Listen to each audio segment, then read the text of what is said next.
ময়মনসিংহের ফুলপুর উপজেলার বাসিন্দা আনারুল হক ভাগ্যের চাকা ঘুরাতে কুয়েত যেতে চায়। দালাল সাদিকুল রহমানকে শেষ সম্বল জমি বিক্রি করে দেয় ৮ লাখ টাকা।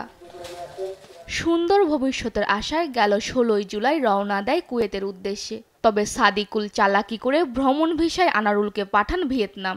সেখানে গিয়ে বুঝতে পারেন ফাঁদে পড়েছেন তিনি। সেখানে ৩৬ দিন আটকা থাকার পর ২১ আগস্ট দেশে ফিরতে হয় তাকে।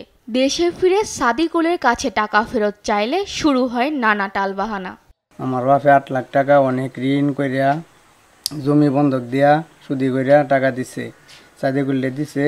সে বলছে কুয়েত পাঠাবে, কুয়েত না পাঠাইয়া পাঠাইছে বিয়েত। পরে বলতেছে কুয়েত পাঠাইবো বিয়ের থেকে। পরে না পাঠাইয়া সাদিকুলে আমাদেরকে একটা টাকাও দেয় না খাওয়ার জন্য। ওখানে আমরা কোনো খাবার খাই পাই না, শুধু কাঁচামরিচ দিয়ে ভাত খাই, শুধু রাত্রে খালি খাই। ওরা বাড়িতে টিয়া এই পাঠাইছে, পরে টিকিট কাটতে আমাদেরকে আনছে। সাদিকুলের খপ্পরে পড়ে একই অবস্থা উপজেলার চকঢাকির গান্দা গ্রামের সোলাইমান, মোহাইমিনুল এবং সদর উপজেলার আবু সাইদের। সুখের আশায় জমি বিক্রি ও ধার দেনা করে তাদের এখন পথে বসার দশা। আমরা দিবার পাই না, ৩ বেলা আমরা খাওয়ানোরও কষ্ট নাই, জমিন জোড়া নাই, কিবা দেম টেহা পয়সা ঋণ করে যে ফাটাইছি। ঋণের মানুষ তো সব সময় আইটি আছে, আমি কি করে ঋণ দেম? আলাভারে কইছে আঙ্গুর টাকা দিয়ে দেবো ফেরত, টাকা পয়সা দেন টাল্টি পাল্টি করে। অনেকদিন যাবৎ সাদিকুল এই আতম ব্যবসার সাথে জড়িত, কিন্তু আসলে মানুষের সাথে সিটারি বাটপারি করিয়া হ্যাঁ অভ্যস্ত হয়ে গেছে। যারাই আসে জিগাইলে বলে ৫ লাখ ৭ লাখ ১০ লাখ। এদিকে অভিযুক্ত দালাল সাদিকুলের দাবি, তাদেরকে ভিয়েতনামে কাজের জন্য পাঠানো হলেও নিজ ইচ্ছায় তারা দেশে চলে আসে। ওদেরকে বিদেশ পাঠাইছি, ওরা ফেরত আসছে।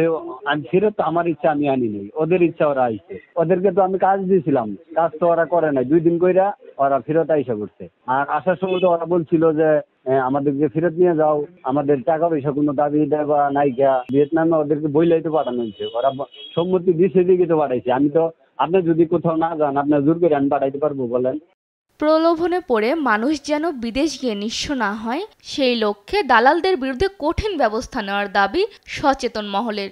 এ বিষয়ে অভিযোগ পেলে প্রয়োজনীয় ব্যবস্থা নেওয়া হবে বলে জানায় পুলিশ। এটি সরকারের মাধ্যমে যেন বৈধ পন্থায় এদের জন্য ব্যবস্থা করা হয়, এবং এই দালালদের যে সিন্ডিকেট, এই সিন্ডিকেটের বিরুদ্ধে যেন কঠোর অবস্থান নেয়। আমাদের কাছে যদি অভিযোগ করা হয়, সেই ক্ষেত্রে আমরা সাথে সাথে আমরা রেসপন্ড করব। যারা এই দালাল চক্রের সাথে জড়িত যথাযথ আইনগত ব্যবস্থা নেওয়ার জন্য সম্পূর্ণ আন্তরিকভাবে আমরা কাজ করে থাকি। বিদেশ গিয়ে ভাগ্য পরিবর্তন করতে চাওয়া আর কাউকে যেন এই ধরনের প্রতারণার শিকার হতে না হয়, এই প্রত্যাশা এলাকাবাসীর। নিউজ ডেস্ক, দেশ টিভি।